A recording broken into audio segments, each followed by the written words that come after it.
Hello everyone, welcome back to Target for Marathon class. MCQ आए हैं राजस्थान। आज का जो पहला क्वेश्चन वो है the draft of Indian evidence act 72 was prepared. कि एविडेंस एक्ट का जो ड्राफ्ट बनाया गया था, जो ढांचा बनाया गया था, वो किन्होंने बनाया था? पहला ऑप्शन है लॉर्ड मैकॉले, वन थर्ड है ऑक्सले, लास्ट है सर हेनरी। किन्होंने बनाया था? सिंपल सा इसका जवाब है, वो है हमारा option number B, sir James. Right. Question है हमारा the law of evidence under Indian 72 क्या है? हमारा भारतीय साक्ष्य अधिनियम सब्सटेंटिव लॉ है, यानी मौलिक विधि है, प्रक्रिया विधि है, मौलिक एवं प्रक्रिया विधि है, या इनका सही जवाब है हमारा कि जो हमारा इंडियन एविडेंस एक्ट है वो हमारा एक प्रोसीजरल लॉ है, एक प्रक्रिया। राइट। तो ये गलती मत कर देना कभी, आप दोनों लगा के आ जाओ, हमारा सिर्फ प्रोसीजरल लॉ है, एविडेंस। थर्ड क्वेश्चन है हमारा, जो एविडेंस एक्ट है वो कहाँ पर अप्लाई किया जाता है? सिविल प्रोसीडिंग्स, क्रिमिनल प्रोसीडिंग्स, या दोनों पे, या इनमें से कोई भी आंसर हमारा सही नहीं। याद रखना, तो हमारा एविडेंस वो हमारा क्रिमिनल और उसके साथ साथ सिविल प्रोसीडिंग लागू किया जाता है।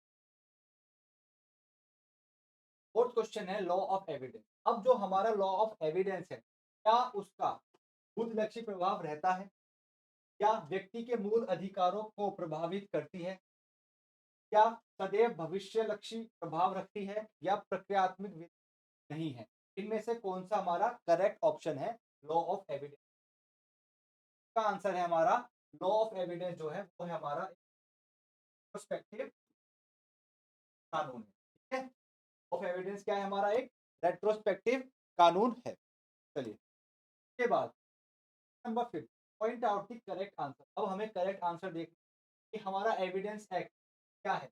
लेक्स फॉरई है, लेक्स टैलियोनेसी है, लेक्स लोकाई है, या लेक्स सिटी। तो इसमें हमारा करेक्ट ऑप्शन क्या है? हमारा कि हमारा एविडेंस क्या है? लॉ ऑफ फॉरम, कि जहां पे हमारी अदालत, उसी अदालत का हमारा कानून।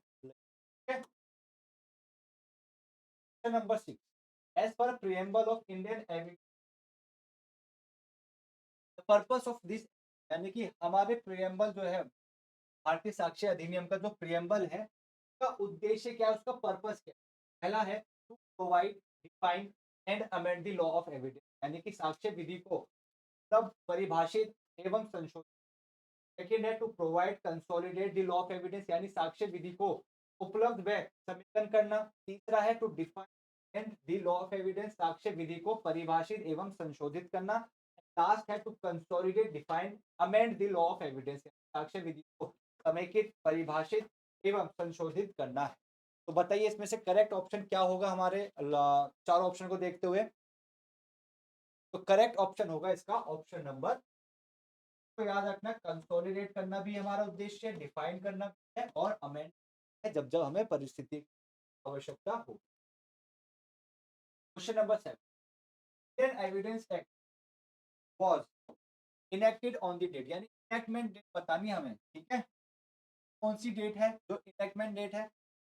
6 अक्टूबर, या 1 मार्च 1872, 3 मार्च 18, या 1 सितंबर 1872? इन चार ऑप्शंस में से करेक्ट ऑप्शन क्या है हमारे क्वेश्चन नंबर 7 का? जल्दी बताएं। यहाँ पे इनएक्टिव डेट पूछा है, एनफोर्समेंट डेट नहीं पूछा। हो गई मार्च 1872। राइट। गलती से लास्ट ऑप्शन मत लगा दें, हमारा लास्ट जो ऑप्शन है वो है हमारी एनफोर्समेंट डेट। अब क्वेश्चन नंबर 8 है Indian evidence act ties to साक्ष्य यहाँ पर लगता है प्रोसीडिंग्स बिफोर ट्रिब्यूनल, अधिकरण के समक्ष कार्यवाहियों को, या affidavits presented to any court or office, या न्यायालय या अधिकारियों के समक्ष प्रस्तुत किए गए शपथ पत्रों पर। थर्ड है प्रोसीडिंग्स बिफोर एन आर्बिट्रेटर, यानी मध्यस्थ के समक्ष कार्यवाही को, या लास्ट है नन ऑफ द अबव, इनमें कोई नहीं। तो बताएं कहाँ पे लगता है हमारा भारतीय साक्ष्य अधिनियम? अगर आपने मेरी मैराथन क्लास होगी तो वहाँ पे मैंने बताया था हमारी आर्बिट्रेट लगेगा, हमारे एफिडेविट, ये तो हमारा बता ही नहीं रखा, तो proceedings before tribunal. Right, sorry sorry sorry, last होगा, होगा तो आपका लास्ट। जो करेक्ट ऑप्शन है हमारा वो है ऑप्शन नंबर डी। ठीक है, तो जल्दबाजी में भी अपना अटेम्प्ट मत खराब करना, क्वेश्चंस पढ़ना, आराम से देख। Right, question number 9, the Indian evidence act applies to, भारतीय साक्ष्य देना लगता है, कभी हमने पढ़ा एफिडेविट लगता ही नहीं है, जुडिशियल प्रोसीडिंग, आर्बिट्रेशन, कभी हमने पढ़ा आर्बिट्रेशन पे, दो ऑप्शंस बचे, एक बचा जुडिशियल प्रोसीडिंग्स, एक बचा ऑल ऑफ दीज, तो ऑल ऑफ दीज तो हो नहीं सकते, तो करेक्ट ऑप्शन ऑप्शन नंबर।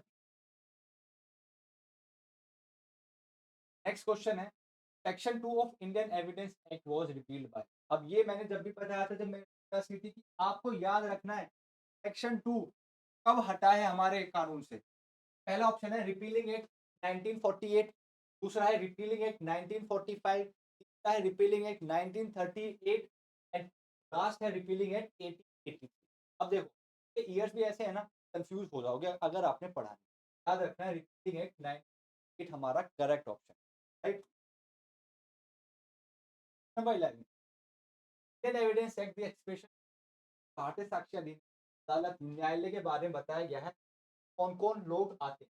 पहला ऑप्शन है ऑल जजेस, सारे न्यायाधीश, थर्ड सेकंड है ऑल मजिस्ट्रेट, सारे थर्ड है all persons except arbitrators legally authorised to take, मध्यस्थों के अतिरिक्त वे सभी व्यक्ति जो साक्ष्य लेने हेतु वैध रूप से प्राधिकृत हैं।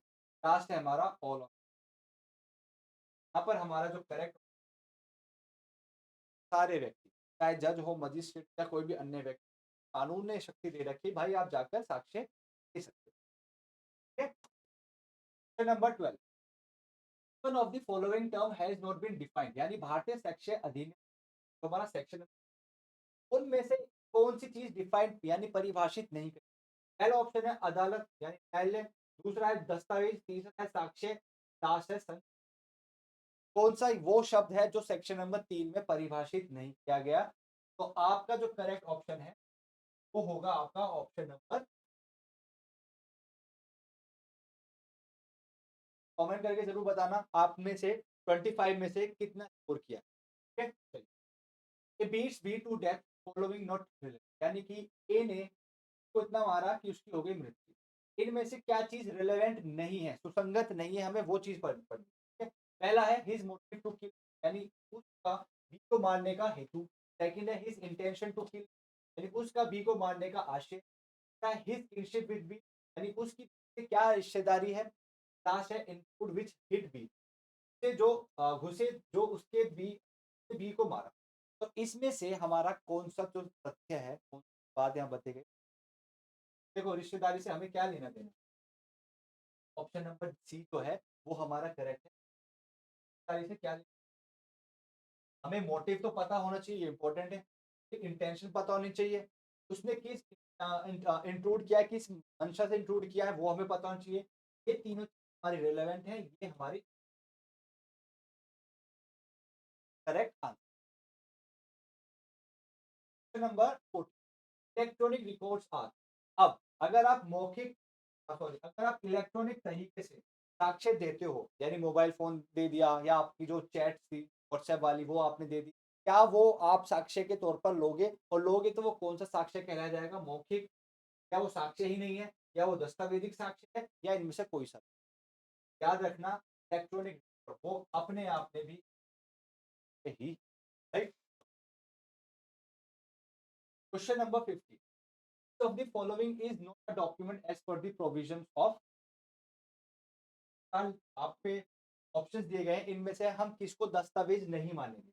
क्या मैप यानी मानचित्र हमारा दस्तावेज है, शिला मुद्रित शब्द यानी लिथोग्राफ वर्ड्स जो होते हैं, शब्द जो होते हैं, क्या वो हमारे दस्तावेज कैटेगरी में आएंगे।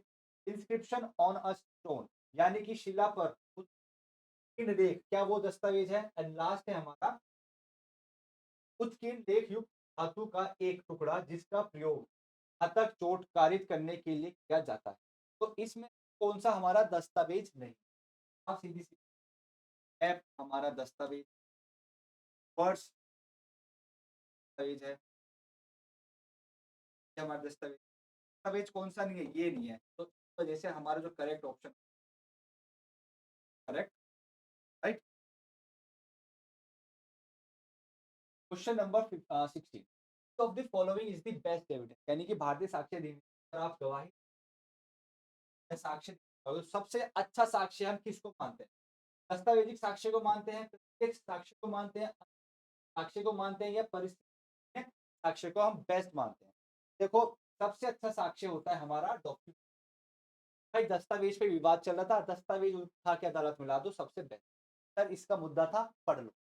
मतलब आप उसकी फोटोकॉपी ला रहे हो, गवाह को ला रहे हो और एक तरफ दस्तावेज है, तो अदालत यही कहेगी भाई मैं दस्तावेज पे भरोसा ताकि पर साक्ष्यों पर, किसी अन्य साक्ष्यों पर या किसी अन्य दस्तावेज पे। ठीक है? अब चलते हैं law of evidence consist of which one of the following, यानी कि जो हमारा लॉ ऑफ एविडेंस है उसमें से यहाँ पर कौन सा, चारों में से कौन सा एक चीज बताई गई है? ऑर्डिनरी रूल्स ऑफ प्रूडेंस है हमारा भारतीय साक्ष्य अधिनियम, या लीगल रूल्स ऑफ एविडेंस है, या रूल्स ऑफ लॉजिक है, या ऑल ऑफ द अबव। अब देखो, जो हमारा एविडेंस एक्ट लॉजिक की तो बात नहीं करता, लॉजिक पढ़ने थोड़ी आए, हम कानून पढ़ने आए हैं, बात नहीं करता। ऑर्डिनरी रूल्स ऑफ प्रूडेंस की बात नहीं करता, हम थोड़ी पढ़ने आए हैं। हम क्या पढ़ने आए हैं? हम लीगल रूल्स पढ़ने आए हैं साक्ष्यों का। तो लॉ ऑफ एविडेंस हमारा लीगल रूल्स, यानी भाई हमारे बता रखा ना, इन कानून में अगर हमें साक्ष्य को लेना है, कंसीडर करना है, उसकी सुसंगतता माननी है, तो ये नियम हमें फॉलो करने पड़े। तो ये नियम कहाँ लिखे हैं? कानून में लिखे हैं। ये लीगल रूल्स साक्ष्य के। ठीक है? Question number 18, proof is the result, यानी सबूत परिणाम होता है, किस चीज का होता है? जांच की वजह से होता है, साक्ष्य की वजह से होता है, अन्वेषण की वजह से होता है, या कथन की वजह से होता है? तो आपको ध्यान, तो प्रूफ का रिजल्ट है, किस वजह से है?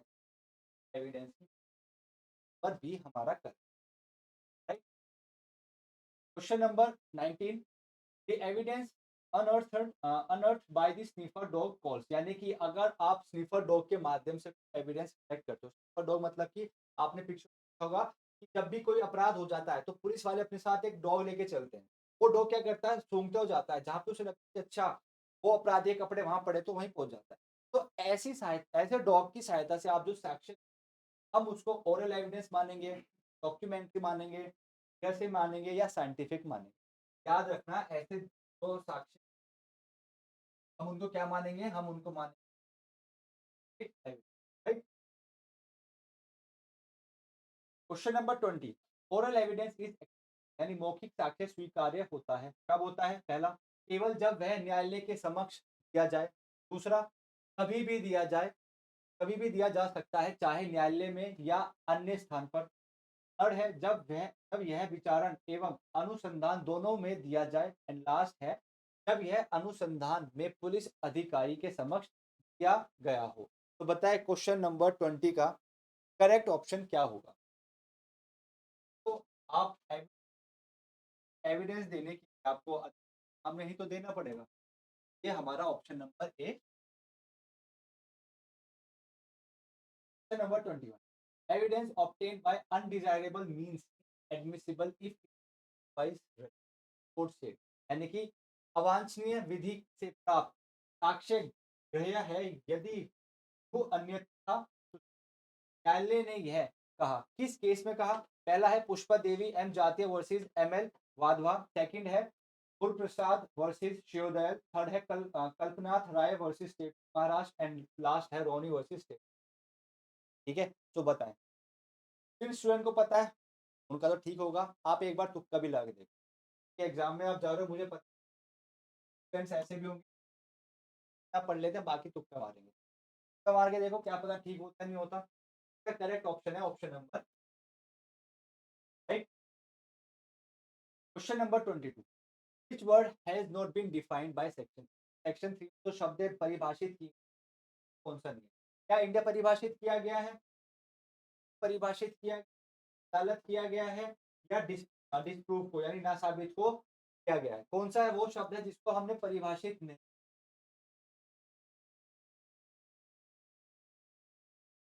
ऑप्शन है आपका ऑप्शन नंबर डी है, या ऑप्शन नंबर डी है?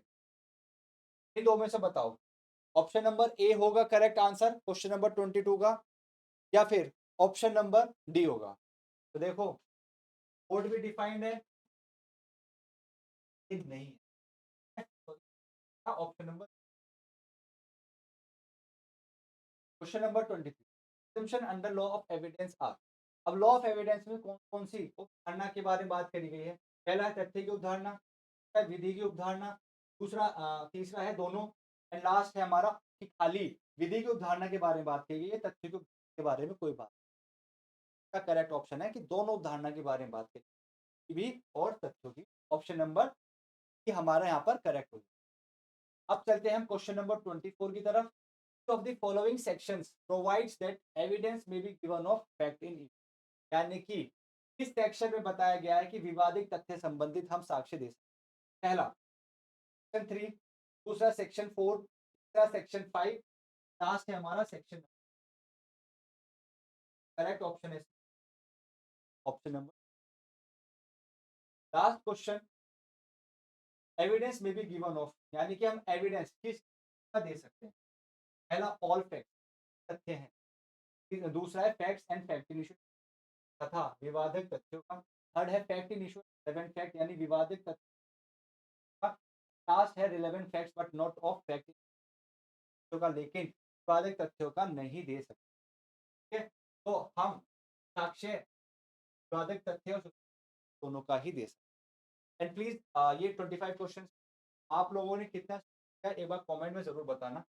नेक्स्ट वीडियो में इसके बाद हम दोबारा से 25 क्वेश्चन कराएंगे। ऐसे ही लगभग लगभग 100-150 के आसपास आपके ये आएंगे इंडियन बाद सीआरपीसी आईपीसी का।